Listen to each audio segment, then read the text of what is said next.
So when your limiting beliefs outweigh your opportunities, it's a good chance you're headed for a little bit of trouble. And that was kind of my reframe. So when I started making a bunch of money at 19 years old, I got involved in all kinds of foolishness, girls and spending money left and right. I got really cocky, really arrogant. And as a result, I think I opened the door for what they call the pride comes before the fall. Said that 75% of all the American culture would actually say they're depressed, anxiety-ridden, overwhelmed, fearful, limiting beliefs, like they're just not living their best life. And then I realized that they're not living their best life because of why I wasn't living my best life, which was because simply I was living someone else's life. But when you make a mistake, own the mistake, ask for the lesson, change the approach, and try again. That is the incremental progress. What's up, everybody? This is Simon. On this episode of The Ideal Hour, I have Scoggins, who's a motivational speaker. He's an entrepreneur.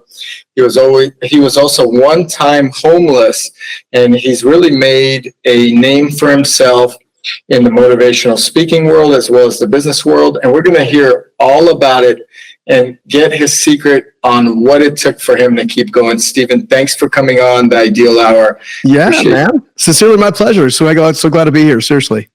Absolutely. So let's get kind of started in this. We'll also talk about your podcast. But at what point in life did you become homeless? I think that's a big thing, because I would say that is a bottom for real estate investors, business people. I mean, that's probably an entrepreneur's worst fear. I've seen people live in warehouses. I've personally lived in a warehouse just to get by, etc. at one point in my life. But what happened there? I think the easiest way to explain to it is your ability to withstand certain circumstances of life always comes down to the limiting belief factors you have. So when your limiting beliefs outweigh your opportunities, it's a good chance you're headed for a little bit of trouble. And that was kind of my reframe. So growing up in a broken home, raised by a grandmother, then with my father, alcoholic, struggling to get by, you start hearing things like Scoggins don't get ahead, they get by. Like life lies, if you will. And a lot of those life lies, I think we all get at some level, especially from people that we actually know, like, and trust, right? We got different people to pour into us. My dad, when he said those comments back in the day, he was trying to serve me. He was trying to be helpful. And, I made the mistake in that moment, even though I knew better, of believing him. So when I started making a bunch of money at 19 years old, I got involved in all kinds of foolishness, girls and spending money left and right. I got really cocky, really arrogant. And as a result, I think I opened the door for what they call the pride comes before the fall, right? So in that specific situation, I wasn't necessarily into alcohol and drugs and things of that nature, but what I was into was trying to prove my worth to other people without knowing my worth myself. And I think that experience is what began the shift in me that ultimately began to lead to kind of the life I have today, because my worth is now no longer tied to what I can prove to people. My worth is tied to what I can actually give to people through the act of service. And I think that's at the core of it. There's a lot of circumstances that kind of led to that scenario. But more importantly than anything else, it came to limiting beliefs, a lot of pride, a lot of arrogance. And if I'm being honest, I think a lot of people that go through really hard times and difficult things probably can resonate with pride and arrogance, because you don't want other people to know that you're not what you profess to be on paper, or you don't want other people to know that you're not like right there with them, or you don't want other people to know that you don't have it figured out, or especially if you were, doing quite well, months and months before. You just don't want people to know. So I think pride and arrogance led me there. A lack of shame, or a element of shame, kept me there for a little while. And it wasn't until I got radically honest with myself that I began to break free from it. Yeah, I agree with you. And to your point, a lot of people kind of keeping up with the Joneses, right? They're flaunting money they don't have, and they're afraid to be judged out of the group.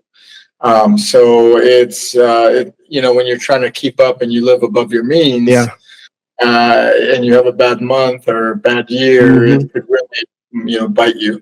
And how, from that point on, you did mention you were successful at 19. You also became a motivational speaker. How did you turn things around? Was it the realization that, hey, I have to live for myself, or was it a mentorship? What made you get on the right path? Well, I think it all comes down to the simple fact that you're going to have a different.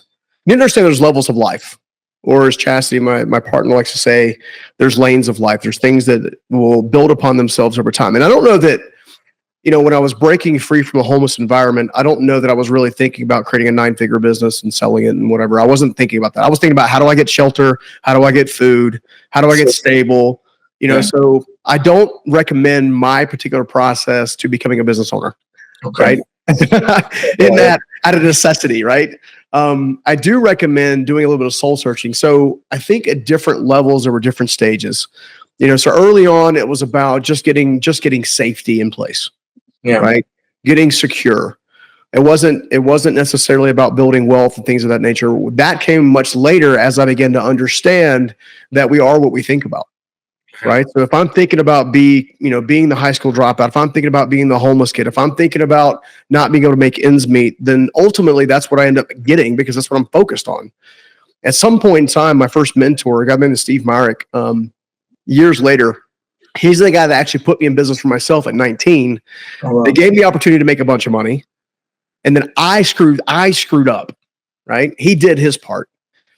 Well, by the time I was 21, he gave me a second chance. And he gave me a second chance in a very powerful way. But one of the things that always resonated with me, that stuck with me, is a very important, really two important questions. The first of all was, what is the difference between a rich man and a poor man? Now, when I say rich, I don't mean money necessarily. Money's a piece of it. Mm-hmm. I mean the richness of life, relationships, identity, self-worth, finance, business, strategy, techniques, love, grace, mercy, all the good stuff, right? And in that moment, I said, well, duh, of course, rich man makes money, poor man doesn't have any, right? And you would have thought that I had said the dumbest thing on the planet, because I had, because he came back and said, that's not it. Or he kind of like snapped at me. He said, it's the way they think. And that stunned me, but it didn't hit home quite yet. The next question hit home. He said, do you want to learn to think like me, or do you want to continue thinking like your father? Think about that. Mm-hmm. Most of us are surrounded by people who are well-intentioned, but largely have their own struggles and brokenness on the inside, or some kind of thing that they inherited from their own generation or their own journey, if you will. And this specific moment, I began to realize something for the first time. I had a choice. You see, I never thought I had a choice growing up. I never thought that I could choose to think differently or act differently or produce a different outcome, a different result. It wasn't top of mind. And I would think that's why the Harris poll that they did with Time Magazine, about 2019, a number of years ago, said that 75% of all the American culture would actually say they're depressed, anxiety-ridden, overwhelmed, fearful, limiting beliefs, like they're just not living their best life. And then I realized that they're not living their best life because of why I wasn't living my best life, which was because simply I was living someone else's life. I wasn't living my life. I wasn't exercising my gifts, my talents, my strengths. I wasn't exercising my strategic mind that I didn't even know I had at the time. And sometimes we're so close to our gifts and our talents that we ignore them while other people can see them plainly. In the grand scheme of things, if you're going to break free from any circumstance, whether it's homelessness or having to start a company over again or a divorce or you name it, the answer is always think differently. Because at any given time, you're either programming yourself or you are being programmed by outside sources. Yeah, like your father in this case. Exactly. Yeah. So for the audience members that are watching and listening, I think the biggest thing to know is to actually go inside, take a bit of a self-inventory, look at your influences, look at your parental influences, look at the media you're consuming, look at your relational circle, look at all of it. And ask yourself, in what way are these things programming me on a regular basis? Because when I began to understand that thoughts program and program influences, and influences influence beliefs, and beliefs influence outcomes, and so on and so forth, I began to look at the things that I was letting into my life as a result. And now I use a mechanism to dissect it. Yeah. I can get off track from time to time now, but it doesn't take very long to get back on track because I'm like, oh, this is what I'm doing. Where does that belief come from? You see what I'm saying? Where does it go? Exactly. Yeah. And it's minimal thoughts like that every day that truly change the perspective over long term. To your point, your circle is important, but I think as we grow older, from the beginning stages of our lives. We're pre-programmed to live within our shell, to live within our community, to live within our realm of what we understand as reality. And as you change that, as you mentioned, and realize that, hey, you are in control of what you can be or what you want, doors open up, and that's what really happens. So what business did you end up going into, or what was that business at 19 years old? What was your job at that time, and how did you build this 9-figure business you mentioned earlier? Yeah, I think the craziest thing is you always start with what you know, right? So my father was in the construction industry, framing houses. My first mentor, Steve Meyer, the guy I mentioned to you before, he was the home builder, the developer across multiple states, building hundreds of homes a year. He was very wealthy, very generous, and just you couldn't admire him enough, right? Well, in 2019, I'm not sure, 2019. When I was 19, I had dropped out of high school 2 years earlier to help my family pay the bills. And I was with a trash company just because I had friends that were working for a company called Waste Industries at the time. And I started there. And, as a young teenager, I was very fast escalated to a level of leadership, an assistant manager role in something called the roll-off division. Well, they had hired a new guy to come in and take over that they had acquired. They'd acquired this guy's company. This guy was given the opportunity to come become the operational manager. He would be by far, to this day, the worst leader I've ever worked for in my entire life. How it always works that way. Yeah, right. And, so I abruptly left after I'd covered for some team members that had actually been causing some problems. And without going into too much detail, that led me onto the job site of Steve Meyer. Okay. And it just so happened at the time he had a falling out with one of his trade contractors. In this case, someone that did exterior cladding or siding, which isn't super sexy, but it definitely paid the bills for a while. And he gave me a shot. He said, "Look, I'll get you the equipment. I'll buy you the truck. I'll do all the stuff. I'll get you everything you need to get going, get started, and be fruitful." He said, "All you got to do is be diligent and work hard." I was like, "Okay, I can do that." I'd always been a hard worker. I don't know why. I just, for some reason, working hard is, it's something I did witness from my father. He worked very hard, not necessarily very smart at the time. It seems that way. I mean, to build 100 homes a year or over a course of a lifetime, it's not an easy task. People build two and they hate it. So you have to be a hard worker in that industry. Yeah, I mean, and the reality is that the diligence pays off long term, right? Yeah. And that diligence, that work ethic, that first opportunity gave me a lot of hope, right? I began to make money, and my family had never really known money. Yeah. Right. I'd gone from lights being shut off and cockroaches and water being shut off, all this kind of stuff, to now providing for myself, buying a nice car. And back in the day, we used to have the big sound systems in the back with the boom booms, so the back of the car would kind of shake, and right, I have that too. Yeah, right. I mean, it's like the thing, right? So, but then what do you do when you give a kid, large amounts of money that's never been trained how to handle money? Yeah, he's gonna blow it. Yeah, and schools don't teach it. That's the crazy part. No one teaches you how to manage money. It's the weirdest. No one teaches you how to manage money. No one teaches you how to start a business. Yeah. What they teach you to do is they teach you to get yourself in a system. In line. Exactly. Exactly. And I'm big and I'm a bit rebellious in a good way. Yeah. And I've also been rebellious in a bad way. That kind of got me in trouble. But no, I went from making nothing to making something, not being trained how to use it. All of a sudden think I'm the bomb. I'm at different, clubs and whatever, throwing $100 of bills around and getting myself in all kinds of trouble. And when you attract the wrong type of people with the wrong type of influence, you're destined for a fail. Yeah. And money. Yeah, absolutely. And so you start buying things and showing off and all this kind of stuff. So anyway, that's how I lost that first opportunity. I literally got involved in a very toxic relationship with a girl. Went round and around with her. That ultimately led me to spending all kinds of money I didn't have, going serious cash in debt, giving her my credit card at times, letting her just go buy what she wanted to, because I was trying to be the the man. I got you, baby. Here's go shopping. And you know what? There are women out there. There are great women, there are bad women, there are great guys, bad guys, whatever you name it. Mm-hmm. Everybody can be on both sides. But there are women out there that are professionals at making a man feel like they need to do more to prove to them that they can afford that lifestyle. And I've seen it with friends, and I've seen it on the podcast where someone is for some reason, not living for themselves, like kind of what we talked about, and not understanding right from wrong, just trying to impress this other individual. Bad stuff, and it could be trouble. Yeah. Well, oftentimes it is trouble. And I would dare say that the women aren't uniquely gifted at manipulation. There's an element of that. What they're uniquely gifted at is finding someone whose self-worth has not been identified. Interesting. Yeah. Okay. Because if you can find someone whose self-worth is tied to outside circumstances, sources, it's very easy to control and manipulate. I actually think there's a fine line between manipulation and influence. So manipulation comes from a selfish place. How could this person benefit me? Influence comes from how can I serve? How can I go forward with it? So when you mention that, that's the first thing that comes to my mind.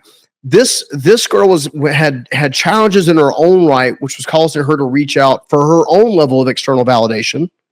Yeah. Right. So she was just broadcasting what I was giving her. You see what I'm saying? Like, so we create this mechanism, if you will, a lot of times of challenging circumstances because of our worth. Yeah. Right. Yeah. So the quicker you can get to a healthy state of self-worth, the quicker you can start to change your world. Yeah. And the more peace you are, more calm, more better. Exactly. Making, your worldview is absolutely tied to your worth view. Yeah. Absolutely tied to your worth view. I'll give you an example. So I'm been now partnered with Chastity for probably close to 10, 11 months now. Okay. She's amazing. And when she came to my life, I'd already done a lot of things that the world would say was pretty substantial. Okay.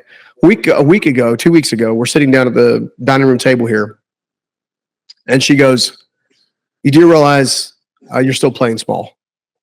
I'm like, "What?" She goes, "Babe, seriously, if you wanted to build $1 billion business, you could do it." That's influence. It is. Well, and in many ways, she's right. Yeah. Right. I help. The crazy part is I coach and mentor 9 and 10 figure earners today. Oh, wow. Okay. You see what I'm saying? So she's like, "Well, if you wanted to, you could do it." So then the question becomes is, why would I want to? Yeah. Because now I'm in a state of life where I have choice. Yep. I have agency. Well, then I just happened to meet a friend. I was telling them the story. I was like, "Hey, this, that, and the other thing," and this something Chastity said to me. It's pretty powerful. And they go, "You do know she's right." I'm like, "Well, but I'm good. I got, we can travel, we're good." And they go, "How much more work could you do in the world if you went ahead and stepped up to the plate?" So it's a great question for you and the listeners. How much more work could you do in the world if you stepped up to the plate? Yeah, solid question. So your belief has to match that level of stepping out, at least in an act of faith. See, the distance between a limiting belief and an empowering belief is faith. It's taking a stand. It's taking a step forward to move out there. So when I began sharing all this stuff, in tight circles and friendships and homebrewers association meetings and all this kind of stuff, people began to ask more about the story. And that's how it led me into speaking and writing books. And the next thing you know, I'm doing this kind of stuff for fun. And it's both fun, uplifting, and also inspires a lot of folks, which is a huge blessing. Yeah. I also find it therapeutic. Some people can be. It's people get beat up in a karate class. Some people love to, help others. And, for me, I just, motivational stuff is, after these podcasts, and I'm sure you have it as well. I know you have your own podcast there, the Unstoppable Podcast. Is that what it's called? Is that correct? It was Unstoppable all the way until last month. We just renamed it Build. But yeah, same show. Okay, good. And, for me, I don't know if you get that same feeling, but once we do a podcast with a great guest, it's like it opens up your mind. It's like reading a good book. Yeah. So let's talk about your podcast. Why did you start it? What was your kind of goal with it? And what are some of the great memories or guests you've had on there? Oh gosh, that's such a loaded question in a good way. Let me touch on motivation first, just a second. I'll come right back to the podcast question. I think this is important. Motivation is absolutely powerful. Can be. Motivation without action is a waste of time. So if you're getting motivated, you're getting analysis paralysis, you're just taking in resource. So we call them personal development junkies. I've been one myself. You're just consuming, but never taking action. You're not going to move the needle. Yeah. So I wanted to mention that because I do see a lot of folks, a lot of entrepreneurs, solopreneurs who come into my sphere of influence who don't fully appreciate the fact or have the appreciation of taking action. How much it is, how much effort, how little effort can be if you set the dominoes up in your favor. No. So to kind of piggyback on that, that's the core reason why I created Unstoppable, the original show title that's now Build. I created the show because I've always felt like I was called to serve at scale, not really knowing what that looks like or what that means. It's part of the reason I started speaking. It's part of the reason I started writing. It's part of the reason, why I began doing what I'm doing essentially. But one of the things that I see that happens a lot of times with folks in general is this concept of adversity. The most successful people on the planet did one thing differently than the most unsuccessful people on the planet. Interesting. They kept going. And so the thought behind the show process was let's create a greater path to teach you how to build your life, your business, and your just the holistic approach, because you can't separate yourself from the thing you put your hands to the plow on, the things you attach yourself in service, right? So for me, it's business. For others, it might be in the hospital. But you can't say my life doesn't affect my professional pursuits and my professional pursuits doesn't affect my life. Yeah. Okay? The one thing they all have in common, there's a couple of things actually, people and adversity. Okay. Adversity is the teaching tool that allows someone to take ownership and control of the things they've been ignoring. Okay. The Unstoppable show, Build show, if you will, the core principle is I want to showcase people who have been through very difficult things, kept going. Again, there's that root right there, kept going and went on to create something amazing and actually care enough to tell other people how they did it. Share their life story or their journey. Exactly. Well, and I've said this from stage. It's one of the things that it's now been said 2 different ways. So who knows who said it first, right? But my belief is the greatest purpose in life you'll ever have is serving the person you used to be, which also dictates the fact that in order to serve the person you used to be, you have to become something more than you are now. You have to be documenting the journey, at least mentally, sometimes physically. And then you have to care enough to want to give that to someone else. I'll give you an example.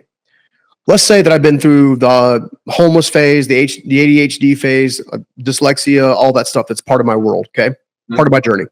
The GED, part of my journey. Okay, all this stuff. I have 2 choices. I can fight forward and keep moving forward and learn and grow and prosper, or I can stand still, never do a thing, and stay in that rat race. Some people have said, I think they say it's what you resist persist. Yeah. Right. So you got toxic relationships. You don't want to break away from a toxic relationship. Great. You get to continue living in the toxic relationship. Your business is struggling and you don't want to change your mindset. You want to change your leadership, your operational principles, your process map. You want to change it. Okay, great. You get to continue to be frustrated running a business that's not suiting your needs. You're not paying attention to your kids and all this kind of stuff. So great. You get to have the principle of being a father or mother that's struggling, right? It's this concept of adversity. Either face the adversity and grow, or ignore the adversity and stand still. What you don't change continues. That's really what it is. And it's up to you to change it. Yeah. I think a lot of people, that you probably speak to, are stuck in that first initial change. I think they're afraid of the unknown, afraid of the breakup, afraid of the job. Yeah. And then before they realize it, a month went by, 12 months by, and so forth, and they're stuck in that race. But change is essential. And as an entrepreneur yourself and a business person, I think you would agree that if you don't change a single thing or even a fraction every day of it, like an atomic habit book almost, you're just going to end up with the same result. But usually the result is even worse than it was. Yeah. Because things bleed out, contacts bleed out, leads bleed out, and so forth. And then all of a sudden you're thinking, well, I could survive, and you just can't. Yeah, 100%. Well, and think about it this way too. Like a lot of people refuse to change because they expect the quantum leap. That's another one. They don't actually fully appreciate that change happens one step at a time. You're right. Right. I'm a big believer. So I forget, this is a number of years ago, but I was on stage one time, and it was a large stage wide, right? So I could walk a lot. And one of the things that dawned on me when I was trying to communicate this very similar point of just incremental progress. You know, they always say that, what was it? Practice makes perfect. No, practice makes progress. Yeah. Right. So you're getting reps in, you're becoming wiser, stronger. Like there's 15 years ago, there's no way I couldn't even read a P&L statement, let alone a balance sheet. So it's impossible to build a nine-figure business or 8-figure business, whatever the thing is, right? You have to grow, right? So this concept of incremental progress allows you to reward yourself for the effort and stop focusing necessarily directly on the outcome. Yeah. Right. Yep. So that's the key of building a business, building a relationship, all of it. The other thing is taking radical ownership and having radical honesty with yourself. Not guilting yourself, not shaming yourself, not condemning yourself, not beating yourself up. But when you make a mistake, own the mistake, ask for the lesson, change the approach, and try again. That is the incremental progress. Most of us don't want to look at us. It's easier to look at, well, that person failed, meaning that person did me wrong, or that they didn't do their job, or this relationship is it's all their fault. Yeah. No. It's accountability. I think once a person realizes they're holding themselves accountable, then they can make that progress. And to your point again, I think people don't want to hold themselves accountable. Yep. So they'll find distractions, whether it's on Instagram, whether it's the new media, whatever it may be. And then all of a sudden they're like, well, I don't have it as bad as Nancy or something. You know? And it's like, and it just continues. It's either that or we go into self-righteousness, one of the two. I'm better than Nancy. Yeah. Or I'm better. We have it better than that. It's like, but it's trouble, man. I think as you grow as an entrepreneur and as you grow as a person, and it could be physical, like you could be out of shape and you really want to change your life around. But unless you change or eating habits or whatever the micro adjustments are, you're not going to get anywhere. And I think back to your original point of motivation and accountability, going through the process such as yourself, that you've done it, and going back to kind of the old you, which may be the person that you meet at your speaking events. Yeah, you're always so that, and that's a super important point. I want everybody to understand that, because that's a brilliant takeaway. You are always best to become the mentor that you once craved. Always. Right. So if my problem happened at 13 and I show up into the landscape of this person's life and I can help them make the change at 10 years old, and then they go about their journey and they can go back and help the person at 7 years old. Like, you see what I'm saying? That's literally how you change the world. Yep. You make it better. I agree 100%. All right. So let's talk about speaking to public. Sure. A lot of people are afraid of doing it. I wasn't the greatest speaker in the past. I've read a few books after a few mentors recommended it. Some of these guys took their companies public and they're successful people. They said, you have to read this book. So what is your secret to speaking in public, kind of passing the butterfly stage, or maybe you could even take it from the beginning, the preparation, the practice? Practice doesn't make perfect, but makes you better, like you said. So let us know what your process is with that and how somebody watching can better themselves in speaking in public. That's such a good question. I've actually never been asked that before. And I've never really, I don't think I've ever taken the time to really think through my process. I think the step number one is to just put yourself out there. Okay. Now, when I say put yourself out there, I mean, put yourself out there as the real you, not the thought leader or the aspirational mentor that you see on stages in front of you. That's one of the mistakes I made early on. When I wanted to be my aspirational mentor. I saw this person on stage. They were absolutely killing it. I wanted to be them. They were already bald like me. They had facial hair like. I tell my wife, I tell my wife, bald men are the happiest men. I don't know why. Every bald guy I know with friends, they're always at the club laughing, happy. I don't know outside, whatever you name it, but you guys have given up one thing that a lot of men are worried about. You moved on, and it's great. But yeah, go ahead. One of the things that because I from time to time I'll help speakers. Many of them have already got a lot of reps in and stuff like that, and we're really fine tuning kind of what they're working on. So I say first thing is put yourself out there and start practicing. It's practice. If you go into it with practice, I'm here to show up and I'm here to serve, and it's practice for me. I'm here to serve, and it's practice for me. When it becomes more about the audience and less about you, it limits the amount of butterflies that you feel. Instead, you feel excitement. You get energized. You get pumped. You're ready to go, right? And then you go out there and and then you just go, right? Yep. Now, this day and time, obviously, when I'm preparing for a presentation or whatever, there are elements of planning. So here's my core lens. So first of all, I want to understand the audience to the best of my ability. So whoever's hiring me to become a speaker on stage or whatever, I want to get as much information about the audience and what the audience needs. What is it you're hoping the audience takes away? What are you hoping the audience absorbs? What change do you want them to experience? Because I'm a big believer, and this is something I actually do before I go on stage. Sometimes I'll scrap an entire presentation if I feel like I'm led to, is what does the audience need to hear, not what do I need to say? There's a massive difference in that. Mm-hmm. The speakers that are best on the planet, from what I've seen, honestly go on stage with a heart of service. They just want to give. Some get loud and proud and ready to go, and some are quiet and very consistent and whatever. But at the end of the day, the one thing we all share in common is we want to serve.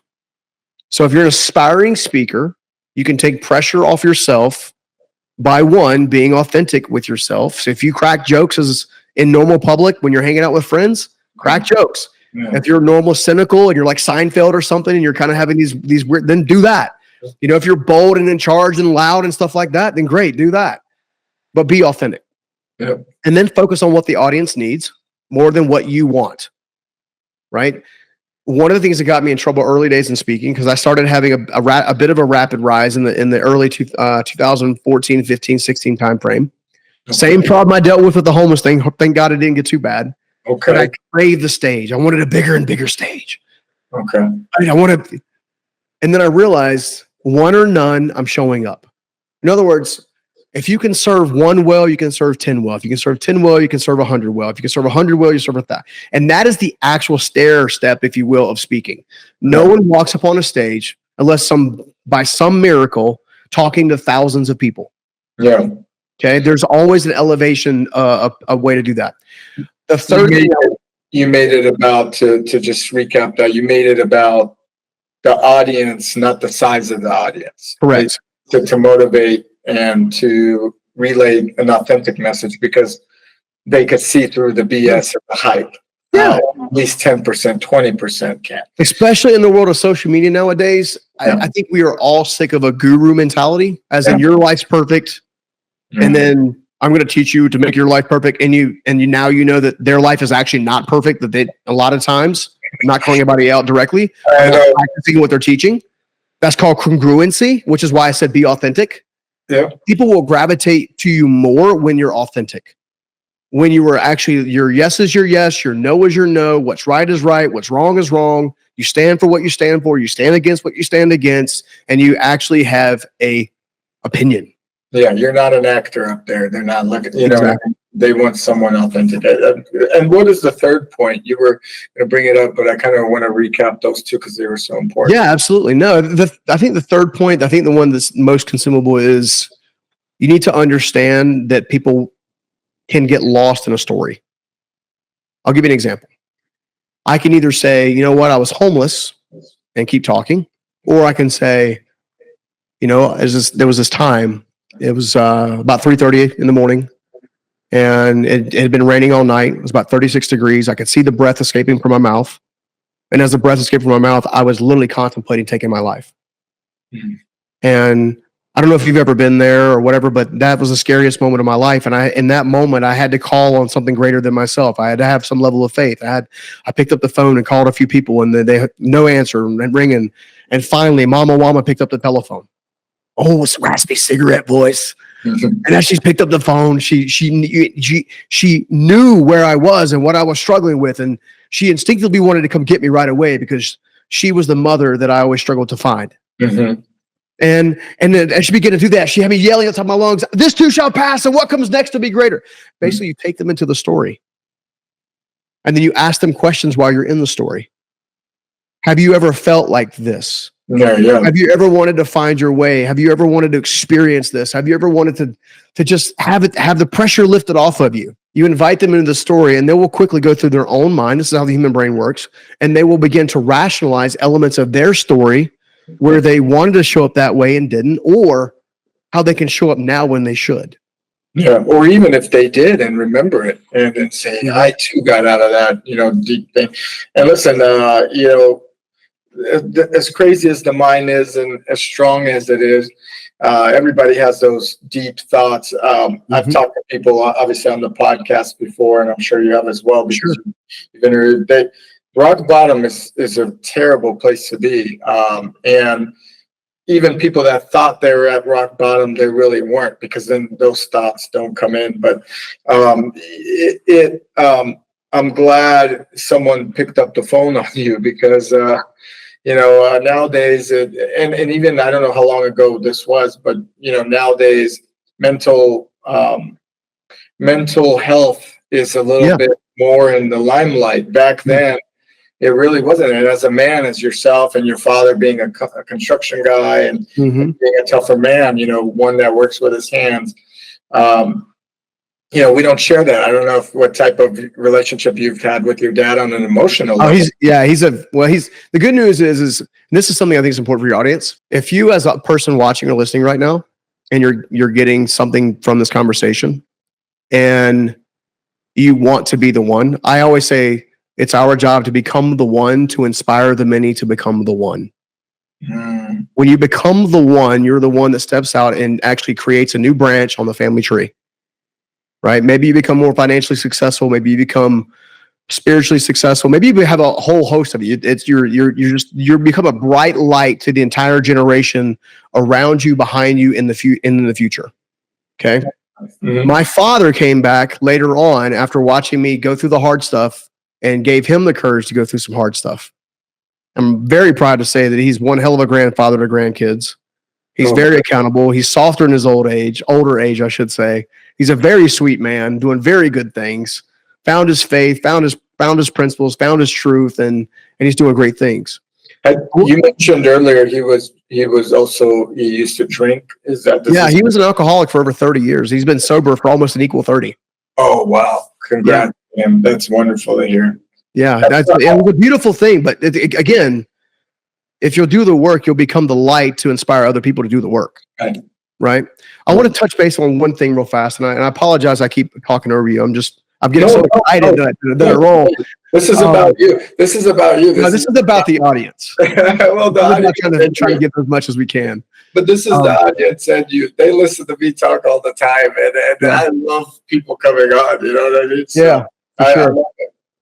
You mentioned I think this is super important, because there's probably somebody listening or watching right now when this releases that might be going through the most difficult time in their entire life.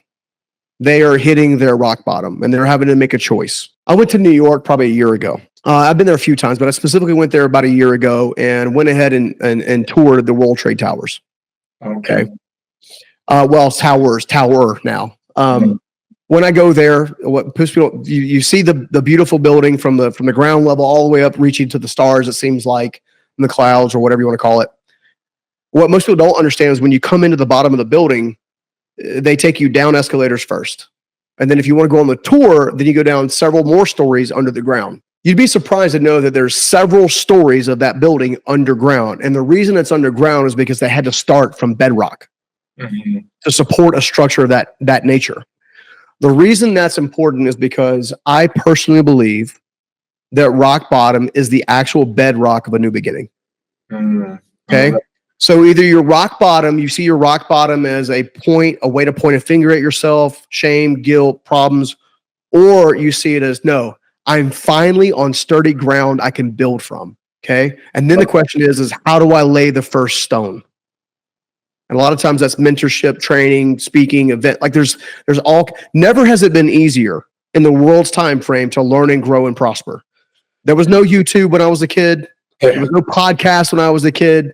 Like to access your ideal mentor was like meant that you had to travel across the country, sit at a coffee shop, and hope they pass by. Yeah. You know, now whoever your major thought leader is, you can find him anywhere online. Yeah, you can even find them at a coffee shop. Exactly. Yeah, while watching them on YouTube.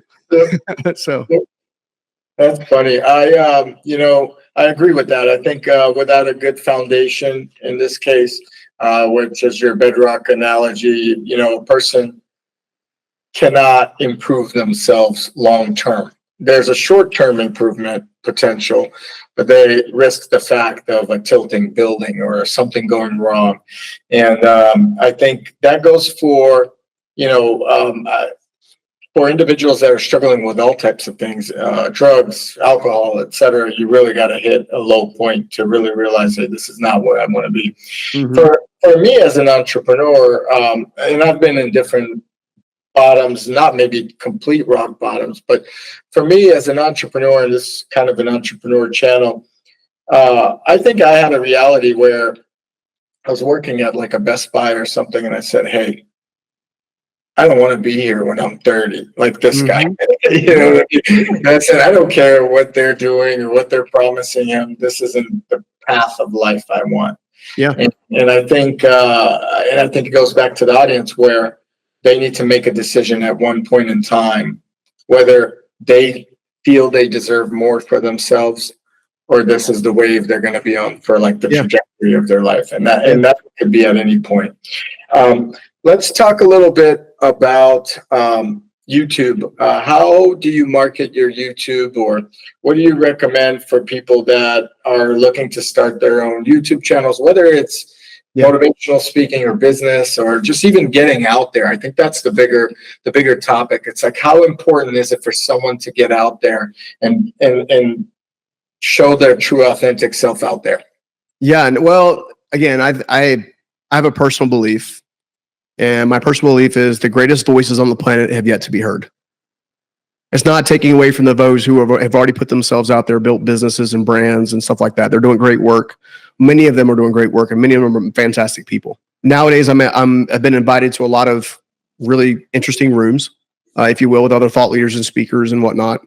Many of them have been on my show and podcast. We've had some very high-profile guests. And the core thing that we see in common with all of them is this concept of understanding that because their words matter, all they've got to do is find a conduit to share with the world the words that matter. The reason I say that with YouTube specifically, a lot of folks go into YouTube because they want to monetize. Like their first goal. I'm gonna get a bazillion subscribers. I'm gonna get a fat check every month. Yeah. It doesn't work. That's like not that. Reality. Even Mr. Beast, who's the biggest YouTube channel that I'm aware of, I think there might be one or two that are close, but he's the bomb, right? Has been at YouTube for at least 2 decades. Yeah. Right? Fine tuning. He looks at his thumbnails, he describes his content, he has a formula for his content, all this kind of stuff. I say all that to say that when I entered the YouTube world, I did so like a lot of folks, kind of blindly. Yeah. And the good news about YouTube is there's a handful of content creators that teach you about YouTube. Right? For everything. Yeah. And my first guy that I bumped into, I consumed some of his content on YouTube.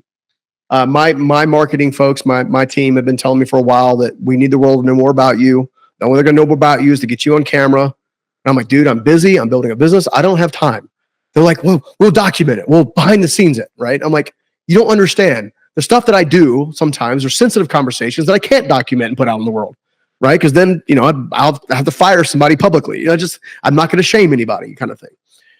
I say all that to say that I stumbled across a guy at the time. His name was Tim Schmoyer, who used to help a lot of content creators create contents and channels around a variety of different subjects. Mm. And then one afternoon, he reaches out to me and he says, Steven, your content's different, dude. I'm like, is that a good thing or a bad thing? He's like, no, it's a great thing. And he goes, to be honest with you, I don't think I can serve you.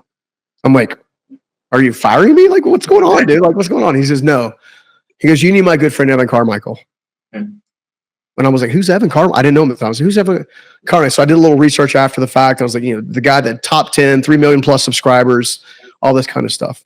So he introduces me to Evan and Nina. Nina's his wife. And over the last 4 years, of all the folks that I've seen working on YouTube that actually care about helping content creators create valuable content, making it seen, the science behind how a video gets created, the strategies behind what could work from everything from thumbnail testing, which sounds nuts, but it's true. Yeah, it is. It's title testing. It's a thing. Yeah, it's a total thing. And the reality is there's actually very practical things to do that create very easy uplift. So 3 years in, I think I might have had 1,000 subs. 4 years in, I had 10. I meet Evan, and we're 2 years out now. And I think we're over 120,000. And we pulled back on content for a while, and we're just now pumping new content out. In fact, they've been on me to do what's called direct-to-camera footage. They want me teaching on camera rather than just doing podcasts. And I said, okay, fine, I'll work on it. But what I'm getting at is there are. I think this goes with any endeavor, any industry. There are going to be people that are market leaders, market creators in this space, whatever the space is. In this case, we're talking about YouTube. Yeah. I recommend what Evan recommended to me, which is go consume their free content, see if there's value alignment, see if their free content gets you additional momentum, steps to take. And then once they've kind of proven themselves to you virtually, then go ahead and buy into a program. Yeah. And, that relationship has turned into a great friendship along the way. Okay. And you will have more and more open doors. So the easy answer is if you want to create a YouTube channel, first of all, again, content has to be authentic with you, congruent with who you are. It has to be in the service of other people. And then, then after that, you start doing that on a regular basis. And get some mentorship and some help. Don't go after it for monetization. Go after it for adding valuable content to the marketplace. I think, and that goes back to what you said earlier in the podcast, where it's authentic. If you're out there thinking you're going to be the next YouTube star and really just buying a Lamborghini, that's not what really YouTube is about. And to that point, not many people are successful at YouTube. In fact, there's so much content out there. The most consistent with the best work ethics, I think, do the best. And there's timing and luck, and there's so many variables. There are 3 major traits. So people that are super successful at YouTube, first of all, number one, it's a long game. They don't give up. Yep. So it's about the 3 to 7 year mark before a YouTube channel turns what I call profitable, meaning there's so much content. Yep. Number 2, they take very seriously the content they're putting up in the service of others, and they also post almost every day. Every day, and all over. And they even have teams, some of these. So if you're going out by yourself competing, be ready for the grind. And if you have a good work ethic, that's good. Earlier, we talked about some of these other speakers you spoke alongside at these events, etc. I can't ask you who are the worst because this will leak out maybe in a private conversation over a beer one time. But who are some of the most promising out there, or people that you were enlightened by and said, hey, this guy is onto something. This isn't just about the biggest audience or whatever it may be, Yeah, so there's actually a lot of great speakers. Honestly, there's a lot of great thought leaders doing a lot of great work. The first thing you learn in this industry, specifically in the thought leadership industry, is you never shame a counterpart. One, because you never know what they're going through.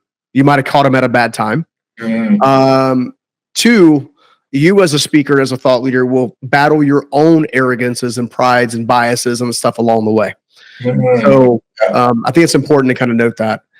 Some of the best speakers that I consider friends and have been on the show before, Ed Milet, he's a great one. He's sincere. He doesn't need to speak. He's very successful financially and doesn't need to do anything. He does it because he loves it. So authentic, I feel like. With him, I feel like it's not it's like he's like, he's a nice guy. He seems like a nice guy. I never met him. Eric Thomas, Jamie Kern-Lima, Marie Forleo, Jenna Kutcher, all these people I consider friends that do a fantastic job. Some up and comers that you may not have heard of that would be incredible to watch. Jen Drummond. She's coming what I would consider up and coming. This lady is incredible. She built a multi-million-dollar business for herself. Oh, wow. She has 7 kids that she stewards well. She's also the first woman in history to climb all 7 second summits, which includes K2, Everest, and she's getting ready to try Indonesia. And she's got crazy stories of being on the mountain. That's right? motivation. Yeah, I mean, and again, these people are not gurus. These are people who put their stuff into practice. They're practicers or they're implementers or whatever word you want to use. They do it. They do it. You know, so that's great. Jen Gottlieb's another great one. That's a good friend. There are honestly a lot of folks that, and I tell you this, the one thing that I see that separates the quote unquote B list from the A list is consistency and drive. Yeah, I agree. If you want it or you don't. Yeah, and you may not want it that day, but you still got to do it. You know what I mean? Because they know the other side of it. If they skip a month or two or a year or whatever. Yeah, well, keep this in mind too. They also start small. Yeah. Tony Robbins, his very first event was supposed to have 12 people, ended up having 3. Tony Robbins. Yeah. He's considered the GOAT of personal development after Jim Rohn and the Nightingales and stuff back in the day. Think about that. You know, Tony Robbins, I've been to his events. I just to check it out, just out of curiosity, because I have a curious brain. And I love what his message. I think he's great. I will say that the energy's there, the message is there, the way he makes people feel good during that event. But you know, with Tony Robbins, I always question if I don't know his process of speaking on 4 individuals or 2 individuals, but I think he's been married like 5 times. So for me, like these things are always up in the air. I'm like, well, you know, and no one's perfect. I think that's getting back to and I'm not exactly sure how many times he's been married. I don't think it's quite that many. I know he's been married to Sage for a very long time. Oh, he has. Okay. Yeah, okay. He's been with Sage. Man, at least since the early 2000s. I got to look this up. So whoever's watching, correct me. But someone told me it's been like married so many times, and I go, well, you know what? I guess when you're that motivational or desired by so many people, other people will want you. There is a truth to that. I think there's also a truth to the fact that there's a cost to every calling. Okay. Excellent. Think about the amount of lives he's saved, marriages he's saved, impact he's made in other people. Most of the thought leaders in today's time, if they talk long enough, you're going to hear a Tonyism come off their tongue. Yeah, absolutely. Right. So at the same time, you know, we don't know what happens in people's lives. Sure. And because we know what happens in our own life, it's in our best interest not to call people out for what may or may not be happening in their lives. Very true. You know? And spending a little bit of time around Tony and his team, I would tell you that he genuinely cares about serving the public. He is probably, of the speakers, probably the greatest showman, if you will. Totally is. There is a science to his events that come down to neuroplasticity, neurolinguistics, amongst a whole host of other neuroscience things. You know, so again, when it comes down to a lot of this stuff, you just don't know. Yeah, you don't know what happens behind the closed doors. Yeah, so you take a thought leader. If you want to be great. I probably should have even brought it up. Tony's going to ban me from something. I have to, you know, someone mentioned it a couple of podcasts back. This is interesting. But I do like Tony Robbins. It definitely delivers a good message. You know, I've heard some other people speak, and I think the way he delivers everything with energy is just through the roof. If you were to get a chance to speak with anybody in the future, okay, future running mate in that presentation or that event, like who's my running mate? Oh gosh, if you could pick one person to bring along and just bring the audience to another level, then and there, pick one person of all these people you mentioned. And there's a guy who has become my new Steve Myrick. Okay, He and another gentleman named Ethan built the company called Prosper that used to be the largest personal development and coaching training company on the planet. And they sold it, I don't know, 15 or 20 years ago. They were the brainstorm behind Get Motivated, all this kind of stuff, amongst other things. He's the most humble person I've ever met in my life. He's the one person that I wish the world knew more about. He's the influencer of influencers. Yeah, he's not that. He teaches and trains thought leaders, speakers. He's currently serving a mission now in Texas for 3 years, but his name's Randy Garn. And I would, he's the one person on the planet that I wish the world knew more about. because he is legitimately the guy I want to be when I grow up. Wow. Okay. That's Randy. We got to look him up. We're going to have to put him up here, a face or something on the podcast. Maybe one day, if we're lucky, we get to hear you both speak. All right. As we kind of wrap this up, motivational speaking, positive mindset. Do you also work out? How important is it to keep your body in line with your mind? You know, it's funny. I started working out, gosh, probably almost 30 years ago, consistently daily. And I did it during a time of anxiety, a lot of anxiety, overwhelm, that kind of thing. I realized that the human body traps energy unless the energy is expelled. Okay. So when I work out, I do it for 3 different reasons. One, to expel excess energy can be anxious or whatever, angry, or, just human emotion. Stress. Stress. To stress's point, I do it to relieve cortisol, because cortisol breaks down brain tissue and muscle tissue. If it's too abundant, cortisol, the body naturally has cortisol in it. And you're trying to keep your body at equilibrium. Okay. The third reason is I actually find that I get most of my best content, concepts, and ideas while I'm in motion and movement. So I'm weird. I have an iPhone on me all the time, and I'm jotting down notes and content, blog concepts, article concepts, speaking things. Like my phone is full of stuff. So for me, working out, the benefits of working out are very simply, I'm just a better person. Yeah. Right. I'm hoping it increases longevity long term, but I'm trying to do the work now so I don't have to do the extra hard work later. To your point, it sounds like when you get great ideas, you write them down to get them out. And then when you got all this bottled up, you're working out to get it out as well. Yeah. So it's an excellent way to do it. And I think successful people such as yourself all share that commonality, which is great. Let's talk about a couple more questions here. Aside from speaking and mingling with some of the more motivational speakers out there, or the most, maybe enjoying a game here or there, what do you do for fun? Like, what is your, some people say I play golf. Some people say I do, karate or whatever. What floats your boat? Yeah, I think nowadays it's family time, honestly. Okay. And I say that because that's something I didn't do very well for a very long time. My oldest son, Tyler, came to me a couple of years ago, and they know I love him. I was at the football games and the band things. I was present, but I wasn't, as he would say, present. You were physically there. Yeah. He told me one time, he said, "Look, you're a great dad. You're a fantastic husband. If there's one thing that you could work on, here's what it would be." And I'm like, "I'm all ears, kid." That's awesome. If you can work on being more present when you're present, it would mean the world to us.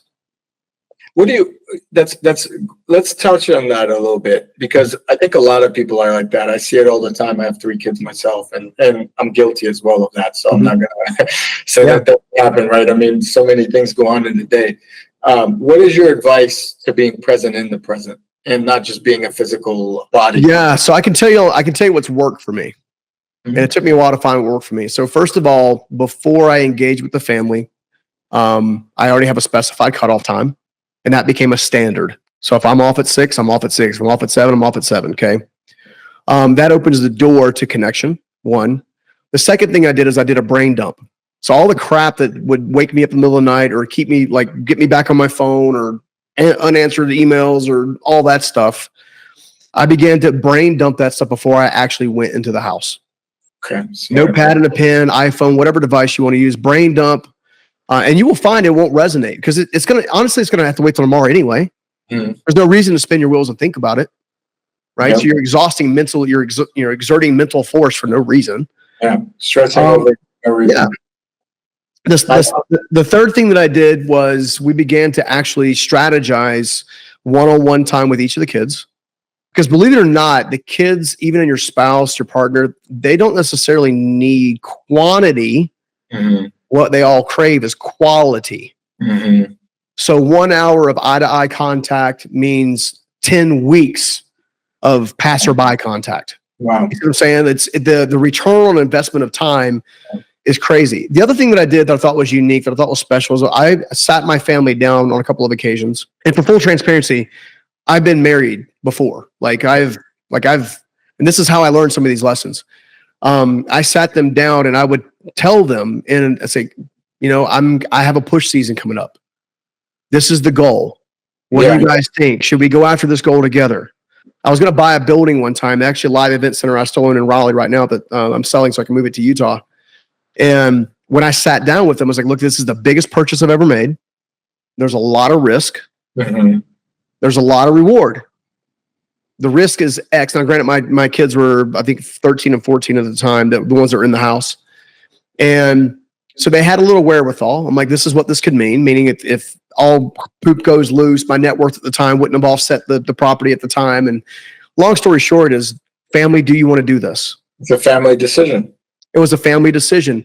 And as a result, that opened the door for future family decisions as it related to push seasons. In other words, dad, in this case, has got a push season of 12 months. Yeah. Which means you're going to see me probably very intense on work and whatever. Here's my plan to spend quality time with you. Here's your, Wednesdays from 6 to 7, I'm with you or whatever.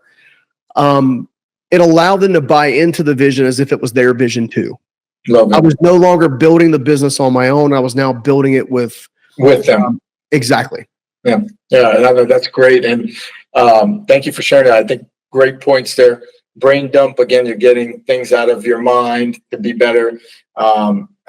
Communication with the family is essential. David Meltzer came on the podcast. Probably who he is as well. Yep. And he said he made a really good point because his daughters are older, or his kids are older, and said, hey, I just want 1 minute a day with them. That's it.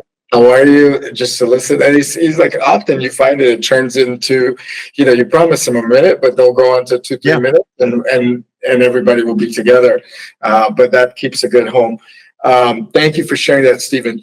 And Stephen, fastest way for someone. Now we talked about, it's not all about the riches, right? But the fastest way, a lot of people I would say that go to these events, they want to improve their financial situation, whether it's a better job or whether it's being a millionaire. Let's talk about fastest way being a millionaire in America or internationally even today. Is it through motivational speaking, real estate? What do you think, or what are you seeing people coming to you that are have the best chance or the fastest chance of becoming, not necessarily the fastest, but maybe the more secure, because real estate is not the fastest, I would say. Yeah. No, I think the easiest answer to the question is going to be very simple. The most successful people I know found a problem and then created a solution for it. When anytime an entrepreneur asks me hey, what business should I start? I'm like, okay, well, what are you uniquely qualified to solve a problem at? What problem can you solve? Well, my neighbor's grass is really high. Well, do you own a lawnmower? Great. Because there's some big stinking landscaping companies now. Yeah, huge landscaping. But my skin's breaking out with all kinds of stuff. Okay, great. Why don't you become the first person to go and research? Jamie Kern-Lima, a good friend, did that. Yeah. The product that she created that she eventually sold for, I think it was a little over $1 billion to It Cosmetics. And I think its parent company is L'Oreal. I can't remember. L'Oreal's huge. They're like $45 billion a year. Yeah, I want to say that they're the ones that acquired. They're the biggest, yeah. Yeah, but the reason she started the company is because her skin was breaking out. She couldn't find anything that worked, so she went and created something organic. Incredible. I mean, but think about it. Think about the people that are having the similar breakouts and rosacea and all this kind of. So I say, go and look at your skill set. See what skill set aligns with somebody else's problem set, and then create a solution for that. Charge up incrementally. And at some point in time, if your solution actually solves the problem, you're going to make money. So the pursuit is impact over income.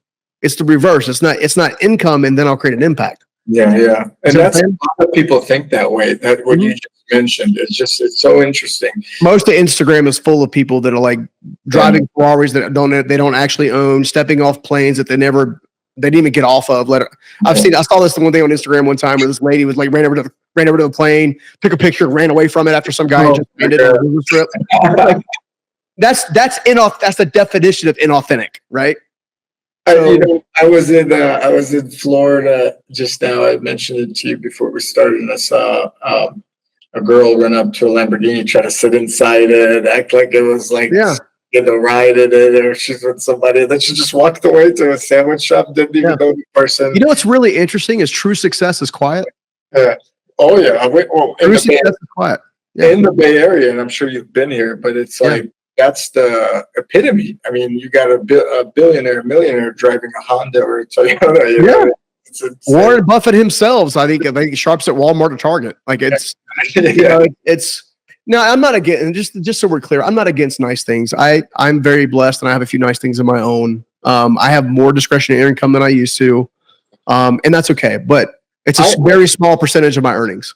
You know what? I will double that. I'm not against it at all. I would actually love to enjoy the money that you make. I think that's the rite of passage. I think there's two ways to have money, right? You could be arrogant with it, or you just could be confident with it. Yeah. Well, money makes more of what you already are. Yeah. You don't have to, you don't have to be arrogant with it. You could be confident and you can enjoy it. Final question for you. And I think this one catches people off guard and hopefully it hits a nice note. You've mentioned, we've kind of talked about your trajectory of life here, and I appreciate you, Stephen, for coming on and sharing these stories. If you could go back to your younger self at any point in life and give yourself a bit of advice as you go through your journey, what would that be, and at what point in time would that be? Grow now, never avoid, just grow.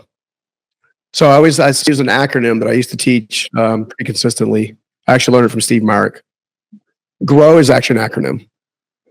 Gain perspective, recognize and remove roadblocks, organize a plan, and work your plan. The human mind stays in confusion is because it won't take time to gain perspective. It won't take time to recognize or even try to remove a roadblock.